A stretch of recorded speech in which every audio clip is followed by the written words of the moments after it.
Hey, what's up everyone? Chris H here with Tech-ish-Abai, and here it is, the Samsung Galaxy S7 Edge in all of its silvery, shiny goodness. Now, I've had a chance to play with it for about 7 days. Samsung is claiming that this is the do-everything Samsung Galaxy S7 Edge. Is it the do-everything phone? Let's find out.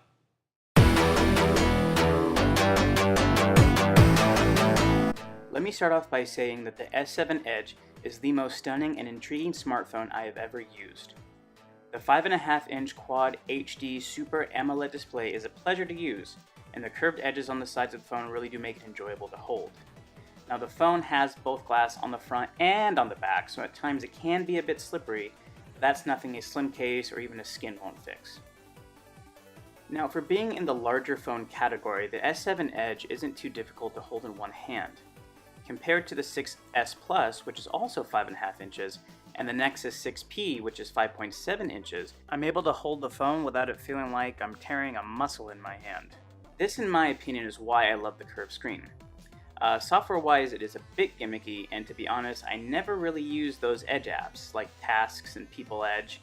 I just never really felt the need to use them. Don't get me wrong, I love the way the curved glass feels on my fingers.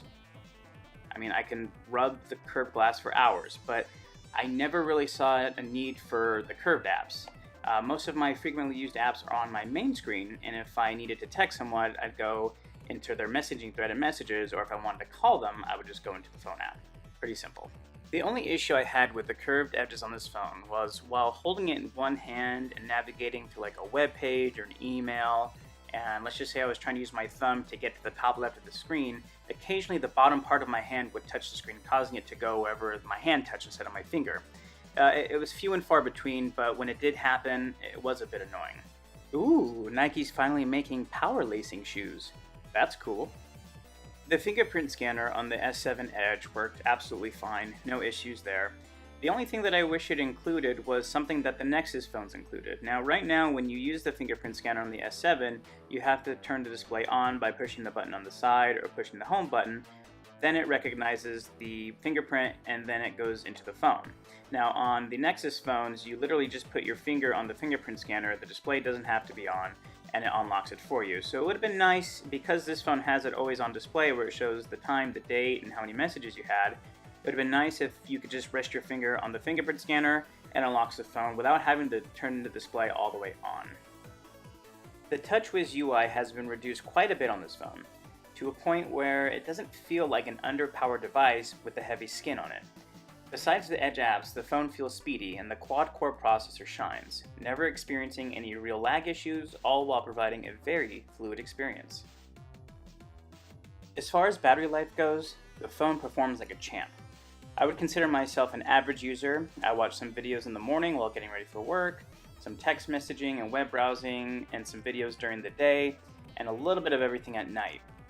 Consistently at the end of my day, I would get anywhere between 35 to 40% of battery life by about 11 o'clock p.m. Now on my Nexus 6P, I would usually end the day with about 20% or less, and on my 6S Plus, usually anywhere between 20 to 30%. So suffice to say, battery life is top-notch on this phone so far. The phone includes both fast charging and fast wireless charging capabilities, which works as advertised. In fact, before I filmed this video, I charged it from 30% to about 60% in about 20 minutes, which is pretty great. The camera on this phone is also pretty spectacular. With the standard camera settings, I was able to not only take great photos outside, but also take really good photos inside with low light. The color accuracy in particular is spot on, beating out, in my opinion, both the iPhone 6S Plus and the Nexus 6P. The S7 Edge's 12.2 dual pixel camera and 5 megapixel front-facing camera take incredible photos. In fact, here's a selfie of my dog and I. She looks absolutely terrified. Other notable features include Samsung Pay, which honestly worked pretty much everywhere I took it, from the big-time grocery stores to a little mom-and-pop shop where I work. It worked, so that was great. The phone also has a micro SD card slot that'll hold up to 200 gigabytes of storage, and as you can see right here, it is also water resistant, so feel free to wash it, I guess, in the sink like I'm doing here. I wouldn't recommend it, but you know, it should hold up just fine, just like just like you can see and as Samsung claims it does. Okay, so the name of this channel is Tech You Should Buy, and is the S7 Edge tech you should buy? Yes. If you're looking for a new phone that feels good in the hand, has great battery life, has an exceptional camera, expandable memory, and water resistant, then pick up this phone. Would I say that this is the best Android device out right now? Yes, and that's really hard to say because I love my Nexus 6P. Earlier I mentioned that Samsung claims that this is the do-everything smartphone. It's great marketing. Now of course it doesn't literally do everything, but for a phone it's pretty darn close. Hey guys, please let me know what you think in the comments section. Do you agree with me? Do you disagree with me?